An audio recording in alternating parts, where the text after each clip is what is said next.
Capítulo 13. Como posso resolver alguns dos meus problemas de saúde? Fui vítima de problemas crônicos suficientes para 3 vidas. Por que estou tendo todos estes agora nesta vida?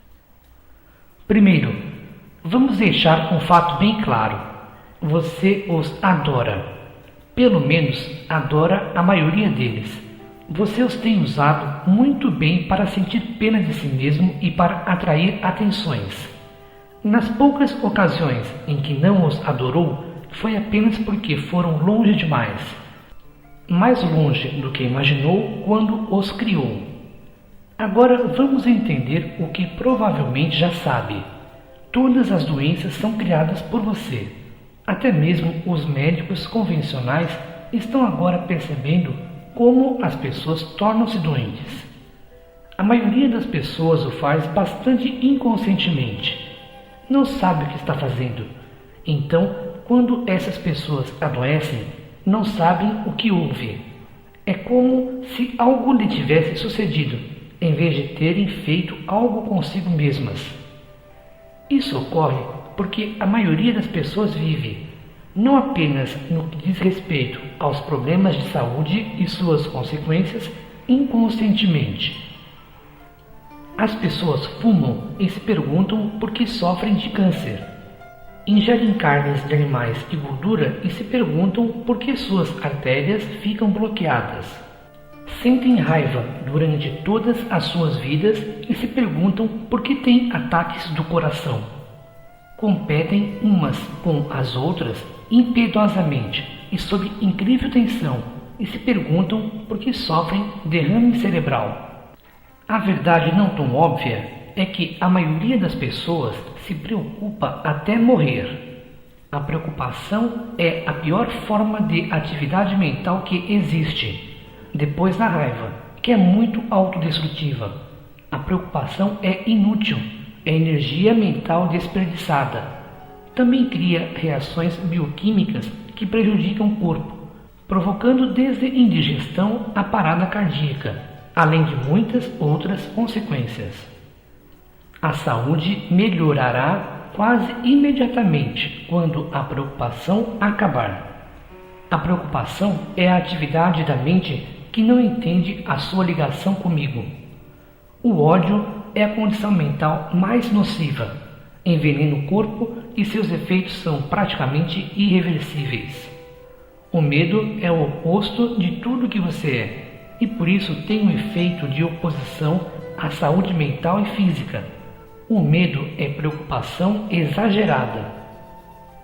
Preocupação, ódio, medo, junto com as suas ramificações, ansiedade, amargura, impaciência, avareza, crueldade, espírito crítico e condenação, atacam o corpo no nível celular. É impossível ter um corpo saudável nessas condições.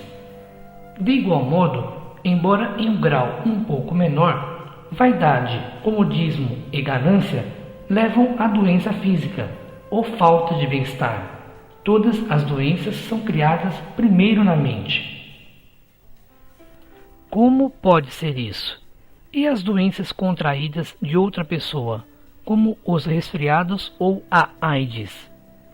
Nada ocorre em sua vida, nada, que não é primeiro um pensamento. Os pensamentos são como ímãs que atraem os efeitos para você. O pensamento pode não ser sempre óbvio e, portanto, claramente causativo, como em vou contrair uma doença terrível. Pode ser, e geralmente é, muito mais sutil do que isso. Não mereço viver. Minha vida é sempre conturbada. Sou um perdedor. Deus vai me castigar. Estou doente e cansado da vida. Os pensamentos são uma forma de energia muito sutil e, no entanto, extremamente poderosa. As palavras são menos sutis, menos densas. Os atos são mais densos do que ambos. Ato é energia em densa forma física, em pesado movimento. Quando você pensa, diz e age de acordo com um conceito negativo como sou um perdedor, coloque em movimento uma enorme energia criativa. Não admira que pegue um resfriado. Isso é o mínimo que poderia ocorrer. É muito difícil reverter os efeitos do pensamento negativo depois que assumem uma forma física. Não é impossível, mas é muito difícil. Exige um ato de fé extrema, uma fé extraordinária na força positiva do universo. Quer você a chame de Deus, deusa, força primária, causa primeira ou o que quer que seja. Os curandeiros têm essa fé. É uma fé que se transforma em conhecimento absoluto. Eles sabem que você deve ser primeiro, completo e perfeito no momento atual. Esse conhecimento também é um pensamento muito poderoso. Tem o poder de mover montanhas, para não falar nas moléculas do seu corpo. É por esse motivo que os curandeiros podem curar, frequentemente até mesmo à distância. O pensamento não conhece distâncias. Viaja pelo mundo e percorre o universo mais rápido do que você pode dizer a palavra. Dizei uma só palavra e meu servo será curado. E foi assim naquela mesma hora, antes mesmo de sua frase ser terminada. Tamanha era a fé do centurião. Contudo, todos vocês são leprosos mentais. Sua mente está corroída por pensamentos negativos. Alguns deles lhes são impostos. Muitos vocês mesmos criam, fazem aparecer e depois se fixam neles durante horas, dias, semanas, meses, até mesmo anos. E se perguntam por que estão doentes. Você pode resolver alguns dos problemas de saúde, como os chama, resolvendo os problemas em seu pensamento. Sim, pode curar algumas das doenças que adquiriu, causou a si mesmo, assim como evitar o aparecimento de outras, e pode fazê-lo mudando o seu pensamento. Também, eu não gosto de sugerir isso porque parece muito mundano vindo de Deus, mas, pelo amor de Deus, cuide-se melhor. Você não cuida do seu corpo, não lhe dá atenção até suspeitar que há algo de errado. Praticamente não faz check-up algum em termos de prevenção. Cuida melhor do seu carro do que do seu corpo, e isso não é dizer muito. Você não só não se cuida fazendo o check-up regularmente, indo ao médico uma vez por ano e usando terapias e remédios que lhe foram prescritos. Por que vai ao médico para obter ajuda e depois não toma os remédios prescritos? Pode me responder? Como também maltrata muito seu corpo entre essas visitas ao médico. Você não o exercita, por isso fica flácido e, pior ainda, fraco. Você não o alimenta adequadamente, enfraquecendo-o ainda mais. Depois o enche de toxinas e venenos e das substâncias mais absurdas consideradas alimento. E ainda assim, essa máquina maravilhosa corre para você. Segue em frente bravamente apesar dessa agressão. As condições sobre as quais você pega o seu corpo para sobreviver são horríveis, mas faz pouco ou nada em relação a elas. Você lerá isto, fará um gesto com a cabeça para indicar que concorda com o que eu digo e está arrependido, e voltará a fazer tudo isso de novo. E sabe por quê? Tenho medo de perguntar. Porque não tem vontade de viver. Isso parece ser uma acusação dura. Não é minha intenção que seja dura, e tampouco uma acusação. Dura é um termo relativo, um julgamento que você impôs às palavras. Acusação indica culpa, e culpa indica mau procedimento. Não há mau procedimento envolvido aqui e, portanto, não há culpa e acusação. Eu fiz uma simples afirmação da verdade. Como todas as afirmações da verdade têm a capacidade de despertá-lo. Algumas pessoas não gostam de ser despertas. A maioria não gosta, prefere permanecer adormecida. O mundo se encontra nas condições atuais porque está cheio de sonâmbulos. No que diz respeito à minha afirmação, o que parece falso? Você não tem vontade de viver. Pelo menos não teve até agora. Se você me disser que acabou de sofrer uma transformação, eu reavaliarei a minha previsão no que fará agora. Reconheço que essa previsão se baseia na experiência passada. Também foi minha intenção fazê-lo despertar. Às vezes, quando uma pessoa está profundamente adormecida, é preciso sacudi-la um pouco. Eu vi no passado que você tem tido pouca vontade de viver. Agora pode negar isso, mas, nesse caso, seus atos dizem mais do que suas palavras. Se você já acendeu um cigarro em sua vida, e ainda mais, se fumou um maço de cigarros por dia durante 20 anos, como fez, tem pouca vontade de viver. Não se importa com o que faz com o seu corpo. Mas eu parei de fumar há 10 anos. Somente depois de 20 anos de severa poluição física. E se você já colocou álcool em seu corpo, tem muito pouca vontade de viver. Eu bebo moderadamente. O corpo não foi feito para receber álcool, que debilita a mente. Mas Jesus ingeriu álcool. Ele foi ao casamento e transformou água em vinho. Quem disse que Jesus era perfeito? Ah, pelo amor de Deus! Diga-me, está ficando aborrecido comigo? Bem longe de mim a ideia de ficar aborrecido com Deus. Quero dizer, seria muita insolência da minha parte, não? Mas eu realmente acho que podemos levar isso um pouco mais longe. Meu pai me ensinou que tudo poderia ser feito com moderação. Creio que agi assim em relação ao álcool. O corpo pode recuperar-se mais facilmente do uso moderado. Desse modo, o que seu pai disse é útil. Entretanto, eu insisto na minha afirmação original. O corpo não foi feito para receber álcool. Mas até mesmo alguns remédios contêm álcool. Eu não tenho controle sobre o que vocês chamam de remédios e insisto na minha afirmação. O senhor é realmente rígido, não? Veja bem, verdade é verdade. Agora, se alguém dissesse um pouco de álcool não lhe fará mal e colocasse essa afirmação no contexto da vida que você está levando, eu poderia concordar com essa pessoa, o que não muda a verdade do que eu disse. Simplesmente lhe permite ignorá-la. Contudo, considere isto. Atualmente, vocês, tipicamente humanos, usam os seus corpos durante 50 a 80 anos. Alguns duram mais, mas não muitos. Outros param de funcionar mais cedo, mas não são a maioria. Concorda com isso? Sim, está certo. Então, temos um bom ponto de partida para essa discussão.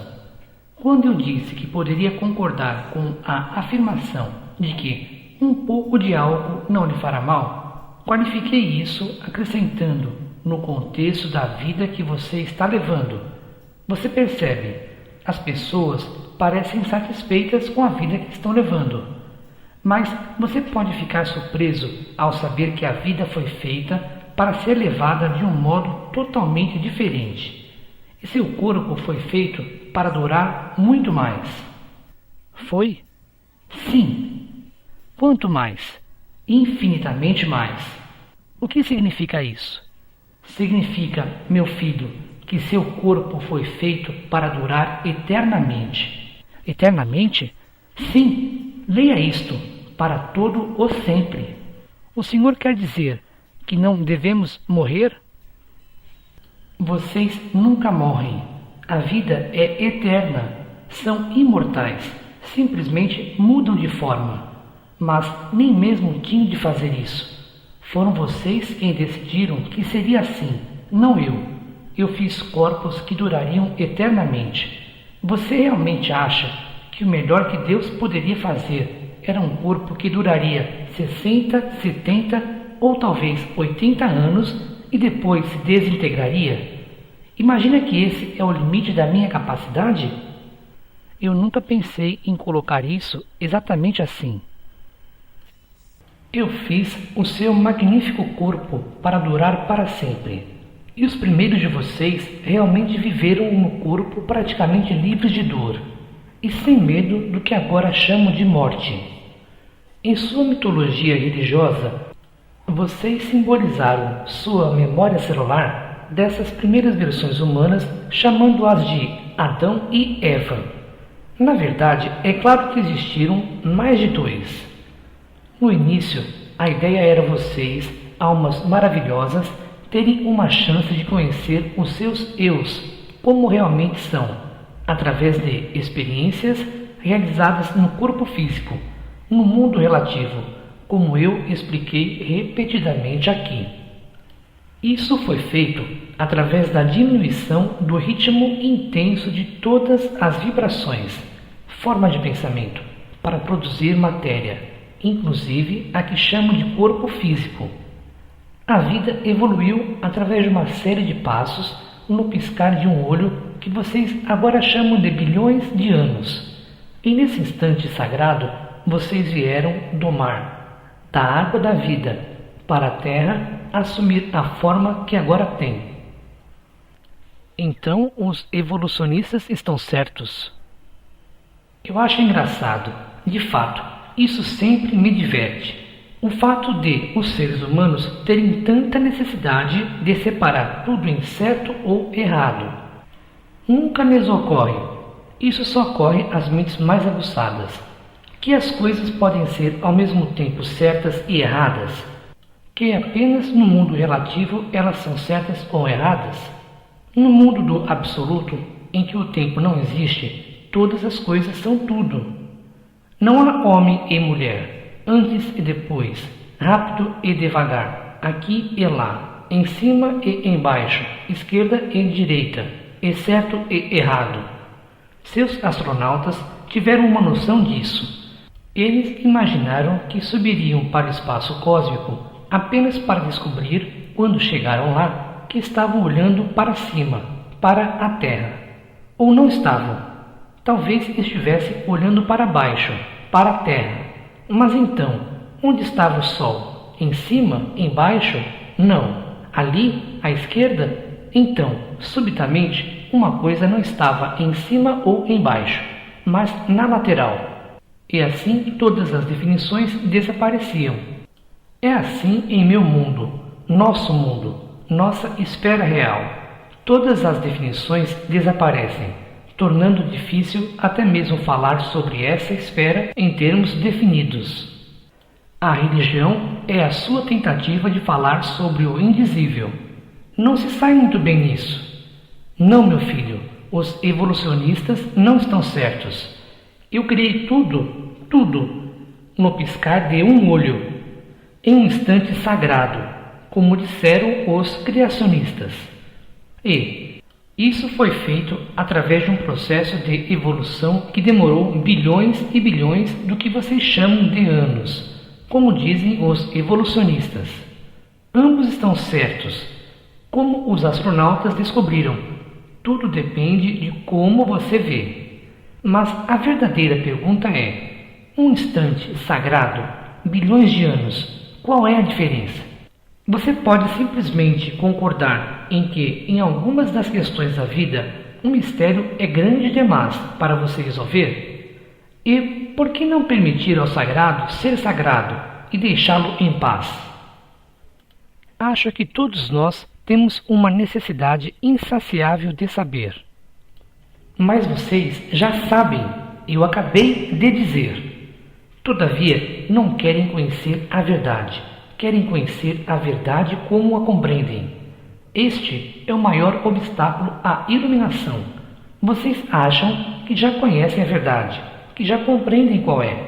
Por isso concordam com tudo que vem, ouvem ou leem, que está de acordo com o paradigma da sua compreensão, e rejeitam tudo que não está. E chamam a isso de aprendizado, estar dispostos a aceitar ensinamentos. Vocês nunca poderão estar dispostos a aceitar ensinamentos enquanto estiverem dispostos a rejeitar tudo, exceto a sua própria verdade.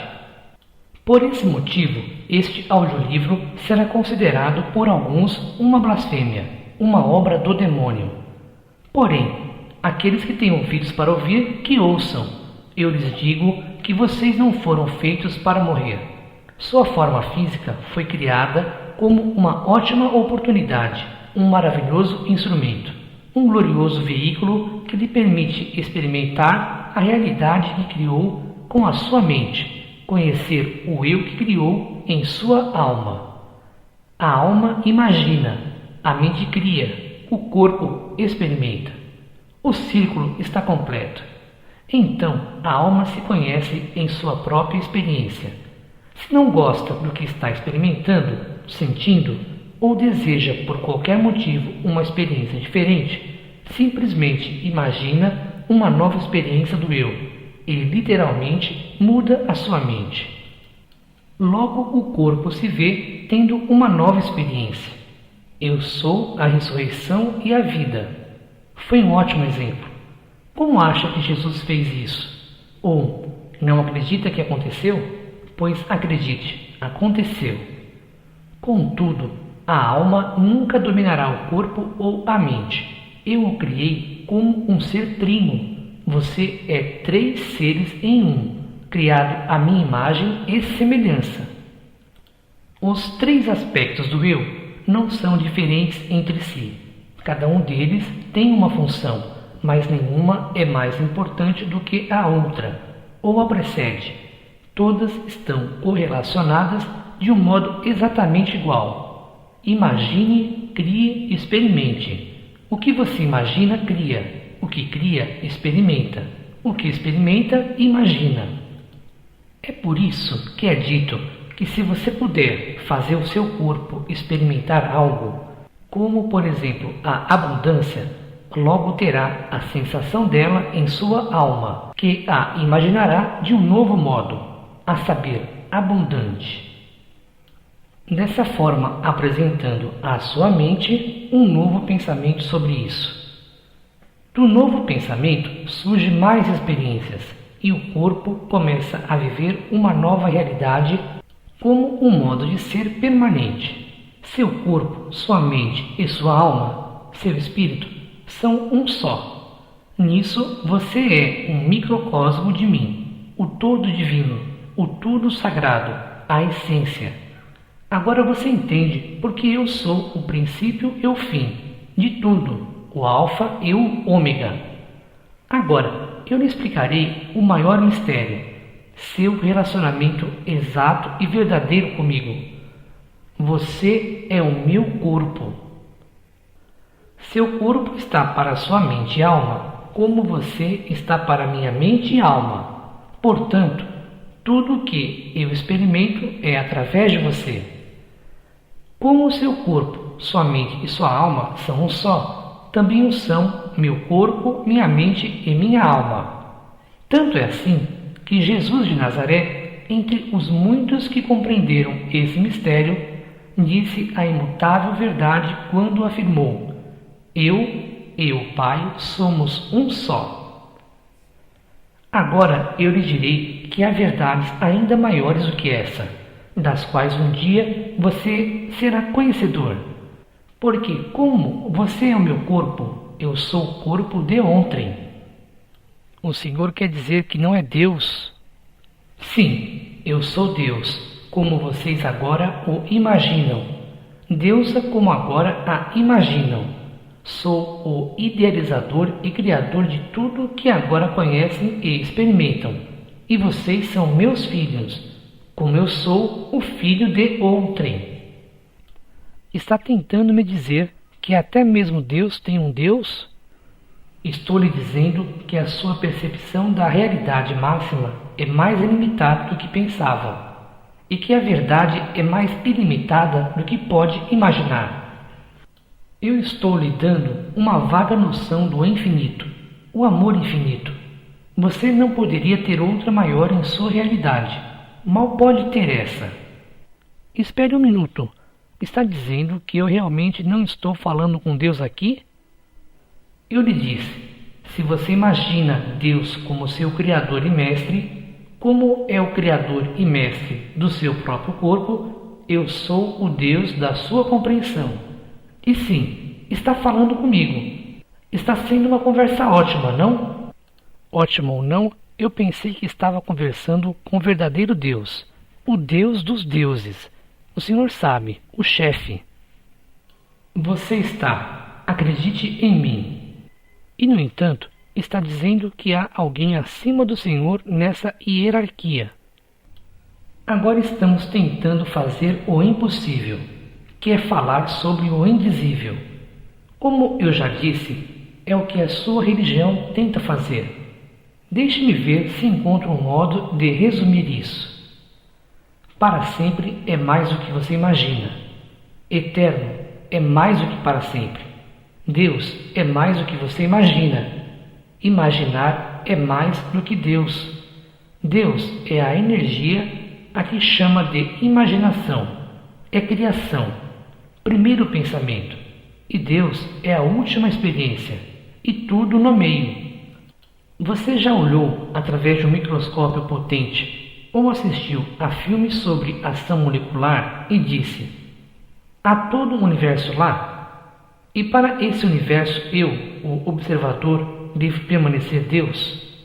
Já disse isso ou teve esse tipo de experiência? Sim, acho que todas as pessoas tiveram. De fato, e você teve por si mesmo uma vaga noção do que eu estou lhe mostrando aqui. E o que faria se eu lhe dissesse que essa realidade, da qual teve uma noção, nunca termina? Eu lhe pediria para explicar isso. Pegue a menor parte do universo que pode imaginar. Imagine essa partícula de matéria. Está bem. Agora, corte-a no meio. Está bem. O que você tem? 2 metades menores. Exatamente. Agora faça isso de novo. O que você tem? 2 metades ainda menores. Certo. Agora continue. O que tem? Partes cada vez menores. Sim, mas isso não para? Quantas vezes pode dividir a matéria até que ela deixe de existir? Eu não sei.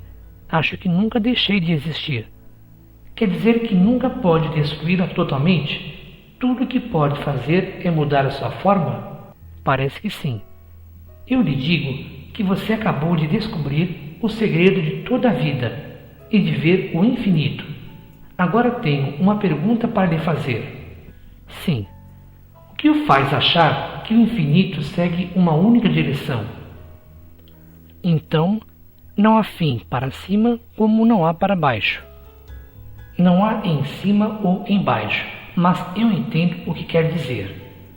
Mas, se não há fim para a pequenez, também não há para a grandeza. Correto.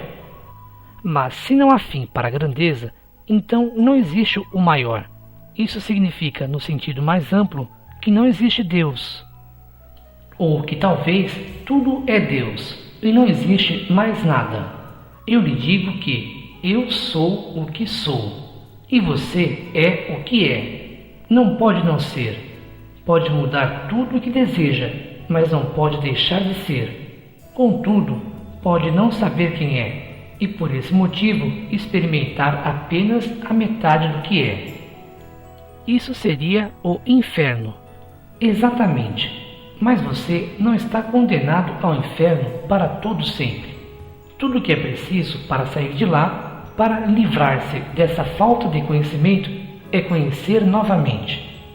Você pode fazer isso de muitos modos, em muitos lugares, dimensões. Está em uma dessas dimensões agora, que se chama, em sua interpretação, a terceira dimensão. E há muitas mais? Eu não lhe disse que em meu reino há muitas moradas? Não teria dito isso se não houvesse. Então o inferno não existe. Quero dizer, não há um lugar ou uma dimensão a que estamos eternamente condenados. Qual seria o objetivo disso? No entanto, você está sempre limitado por seu conhecimento, porque você é um ser que criou a si próprio, como eu me criei. Você não pode ser o que não sabe que o seu eu é. É por isso que lhe foi dado essa vida, para que pudesse conhecer a si próprio experimentalmente. Então poderá imaginar-se como quem realmente é e criar-se como tal em sua experiência, e o círculo estará novamente completo, só que maior. Portanto, você está passando pelo processo de crescimento, ou como eu disse em todo este audiolivro, de tornar-se. Não há limite para o que pode tornar-se. Quer dizer que posso até mesmo tornar-me. Ouso dizer, um Deus como o Senhor? O que você acha? Não sei. Enquanto não souber, não poderá. Lembre-se do triângulo, da Santíssima Trindade: Espírito, Mente, Corpo. Imaginar, criar, experimentar. Lembre-se usando a sua simbologia de que Espírito Santo é igual inspiração, que é igual imaginar. Pai igual a fonte, igual criar. Filho igual fruto, igual experimentar. O Filho experimenta a criação do pensamento, que provém do Espírito Santo. Você pode imaginar-se como sendo um dia um Deus? Em momentos de maior insensatez. Ótimo, porque eu lhe digo que já é um Deus, só que não sabe. Eu não disse vocês são deuses?